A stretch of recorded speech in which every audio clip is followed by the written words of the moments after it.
안녕하세요. 별콜입니다.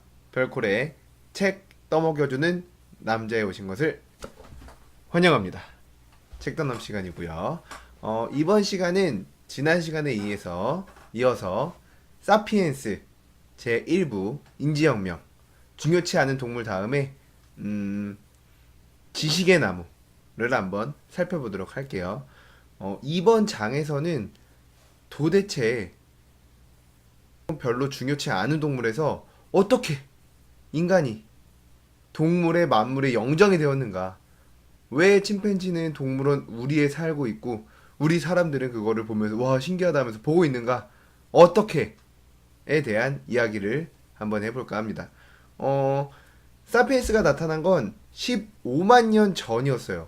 그런데 15만 년 전부터 약 7만 년 전까지 그 오랜 세월 동안 실제로 불도 사용하고요. 석기 혹은 뭐 간단한 도구들을 사용했지만 사피엔스는 역시나 밀림의 침팬지처럼 그저 그런 동물들 중에 하나였어요. 침팬지도 도구를 사용합니다. 나무막대기로 흰개미를 빨아먹거나 그리고 뭐 수달, 해달 이런 친구들도 조개를 돌로 깨먹거나 간단한 석기라고 볼 수 있겠죠. 그런데 어떻게 사피엔스가 갑작스런 도약을 이루었을까요? 그것에 대한 이야기입니다. 실제로 7만 년 전부터 약 3만 년 전까지 사피엔스의 기술은 월등히 굉장히 급속도로 발달을 해요. 그때 발명된 것들이 배, 우리가 타고 다니는 배, 기름 등잔, 활과 화살, 그리고 바늘 등을 발명했습니다. 그리고 약 4만 5천 년 전에는 도대체 어떻게 갔는지 모르겠는데 그 먼 대양을 건너서 오스트레일리아, 즉 지금의 호주까지 도착하게도 돼요. 많은 과학자들은 이 변화를 7만 년 전에 시작된 이 변화를 인지혁명이라고 부릅니다. 우리가 초반에 얘기했던 인지혁명, 농업혁명, 그리고 과학혁명 중에 첫 번째죠. 그럼 인지혁명이 도대체 뭐냐? 이것은 우리 사피엔스의 언어 방식과 사고 방식의 커다란 변화였습니다.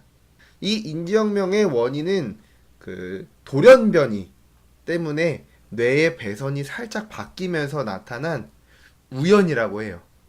사피엔스라는 종이 굉장히 다른 종보다 그 당시에도 특별해서 혹은 어떤 은총 같은 걸 받아서 이런 게 아니라 순전히 우연히 사피엔스의 어느 한 세대에서 어떤 돌연변이 때문에 사고방식의 변화가 일어난 거죠. 그래서 언어가 굉장히 발달했다고 합니다. 그런데 우리가 이 언어, 즉 의사소통, 사피엔스의 의사소통 방법에는 어떤 다른 점이 있었을까요?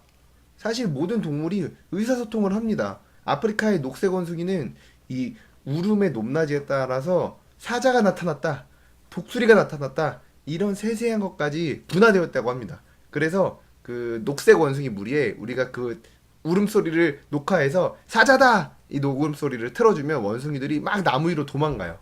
근데 독수리다! 이 울음소리를 들려주면 나무 밑으로 땅으로 도망가는 것까지 관찰이 됐죠.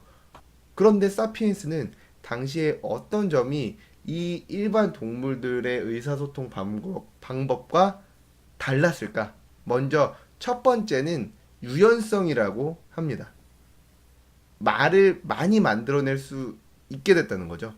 예를 들어 녹색 원숭이는 사자다 이렇게 표현한다면 그 당시 사피엔스들은 야 내가 어제 서쪽에서 큰 바위 있는 데 있잖아. 거기에서 들소무리를 쫓는 사자떼를 봤어.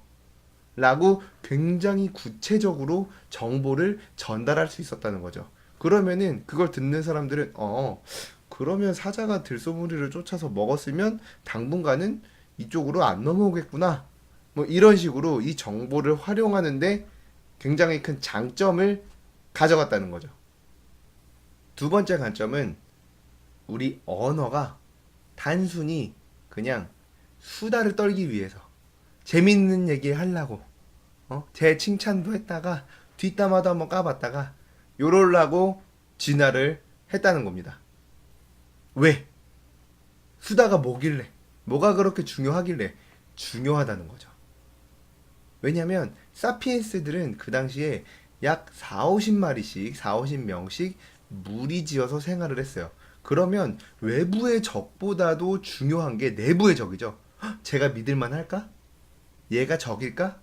나쁜 감정을 가지고 있지 않을까? 내가 이 친구한테 뭔가를 베풀었을 때 뒤통수를 맞지 않을까? 이런 정보들을 공유하는 게 굉장히 중요했다는 겁니다. 약 4, 50명의 이 친족 관계가 있을 때 1대1 관계만 약 1225가지의 정보가 나온다고 합니다. 1대1 관계만. 그러니까 친구의 친구, 친구의 엄마의 친구, 뭐 이런 식으로 가게 되면 엄청난 정보가 존재한다는 거죠. 그리고 그 정보를 효율적으로 내가 전달하고 습득 받아야 이 무리에서 살아남고 더 원활하게, 더 즐거운, 더 혜택이 있는 그런 삶을 영위할 수가 있었다는 거예요. 자, 근데 우리가 이런 정보를 공유하거나 퍼뜨릴 때 가장 좋은 수단이 뭘까요? 가장 좋은 수단이 편지를 쓰는 거, 막 롤링 페이퍼 같은 거. 롤링 페이퍼 막 하고 막 뒷담화라는 거죠. 그래서 우리가 그 왜 저명한 대학교의 역사 교수님이나 아니면은 핵물리학자들, 막 물리학자들 이런 사람들이 점심 먹거나 차 마시면서 뭐 세계 제1차 대전의 원인이나 아니면은 무슨 쿼크와 입자의 그 초근 이론 막 이런 얘기를 할 것 같지만 사실은 모이면은 야, 저 교수가 그 연구비로 삥땅 쳐가지고 고급 승용차 한 대 뽑았대잖아. 이런 얘기. 어? 야, 저 교수 바람피다 걸렸대. 이런 얘기들을 많이 한다고 해요. 그래서 어느 언어학자는 인간이 이 언어를 발달시킨 게 진짜 뒷담화를 까기 위해서가 아닐까 이런 말까지 했을 정도랍니다. 그리고 보통 자연에서 한 4, 50마리 정도가 일반 동물의 무리라고 해요. 그것보다 더 숫자가 많아지면 쪼개지거나 내부에서 어떤 살인이 일어나거나 이런 식으로 무리의 숫자가 조절이 되는데 뒷담화를 하기 시작하면 즉 효율적으로 정보를 공유하기 시작하면 약 150명 정도까지 그냥 집단 형성이 가능하다고 합니다. 지금 이 두 가지 이론을 살펴봤는데 사실 이 사피엔스의 저자가 말하기를 이 두 가지 이론보다 훨씬 더 중요하고 핵심적인 능력이 인간의 언어 안에 있다고 합니다. 그게 뭐냐면 바로 허구를 만들어내는 능력이에요. 허구. 정보 전달도 중요하고 뒷담화를 까면서 서로의 어떤 호혜를 베풀 수 있는 상황인지 이런 걸 판단하는 것도 중요한데 사실은 인간의 언어는 허구를 만들 수 있다는 거죠. 그러니까 원숭이한테 야, 내가 너 지금 나한테 바나나 하나 주면은 너 죽으면은 천국 가서 무한개의 바나나를 먹을 수 있다? 이걸 백날 말해봐야 통합니까? 근데 인간한테는 어떻게 된다? 통한다. 통한다. 이런 허구적인 신화를 만드는 능력이 사피엔스 언어 능력의 포인트라는 겁니다. 근데 이게 왜 중요할까요? 사실 치명적인 단점일 수도 있잖아요. 저 숲에 유니콘이 산대. 숲에 요정이 저기에 있대. 그래서 이 허구를 믿어버려서 그 숲으로 들어가 버리면 다칠 수도 있는 거잖아요. 도대체 허구의 장점이 뭘까요? 허구의 장점은 유례 없는 협력을 이끌어낼 수 있다는 겁니다. 이렇게 말하면은 잘 상상이 안 가죠. 도대체 집단적인 허구가 뭐길래 유례 없는 협력을 이끌어낼 수 있다고 하나. 알기 쉽게 예를 들자면, 프랑스에는 푸조라는 회사가 있어요. 근데 이 푸조는 존재해요. 그쵸?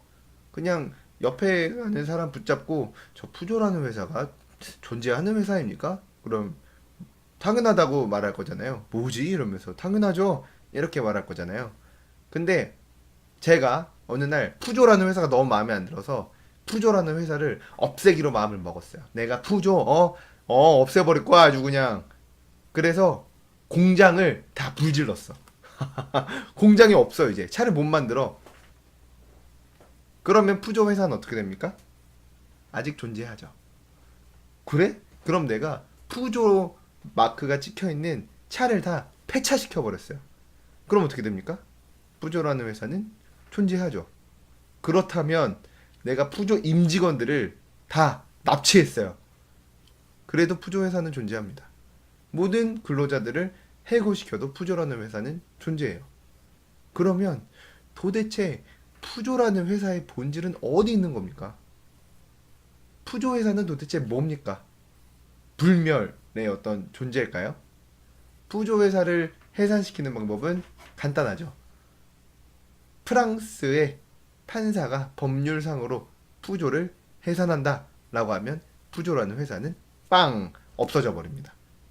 이 개념이 바로 유한회사라는 인류의 역대 거의 손에 꼽히는 발명품 중에 하나죠.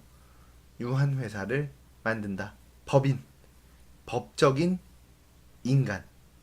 즉, 존재는 하지 않으나 우리가 집단으로 그 회사가 있다고 믿게끔 판사가 마법을 부리는 거예요. 뾰로롱, 오늘부로 푸조 SA 건설! 그러면 사람들은 그 회사가 있다고 믿게 되죠.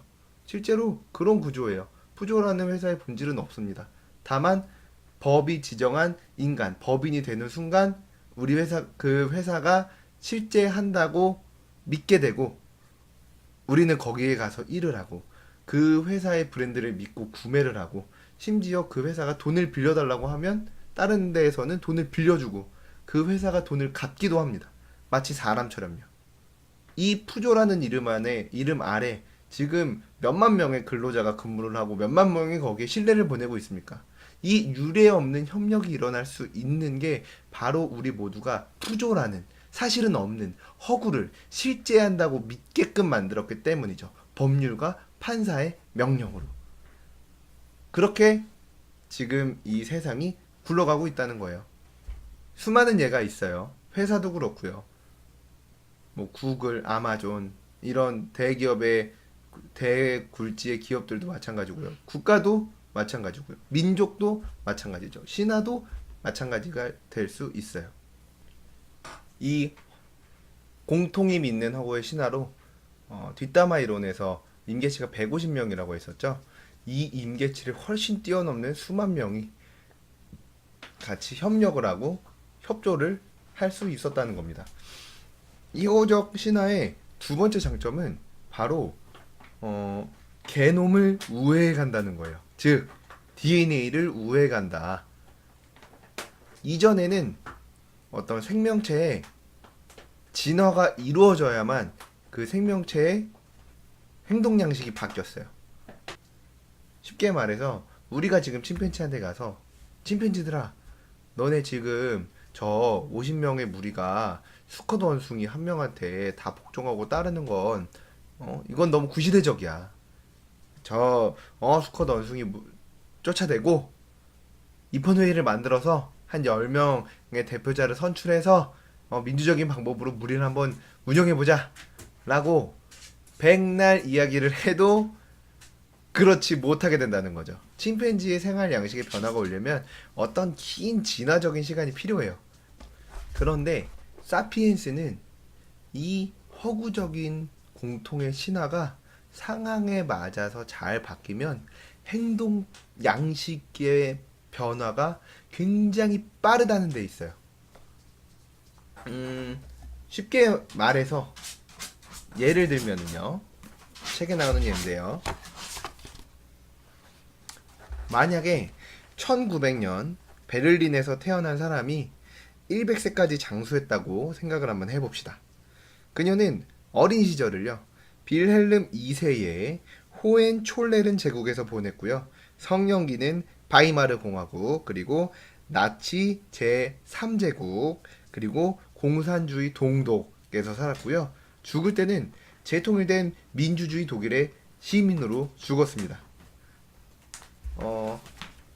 이 사람은 어떤 진화나 혹은 DNA 변화가 전혀 없었어요. 그냥 한 명이 100년을 쭉 살았을 뿐인데 5개의 다른 체제의 일원이 될 수 있었습니다. 완전히 다른 생활 방식으로요. 바로 이 빠른 혁신과 혁명이 사피엔스의 엄청난 장점이었다는 거죠. 한 예로 200만 년 전에 유전자 돌연변이가 일어나서 호모 에렉투스라는 새로운 인간종이 등장했어요. 그리고 이 새로운 인간종의 등장과 함께 석기가 굉장히 큰 발전을 하게 됩니다.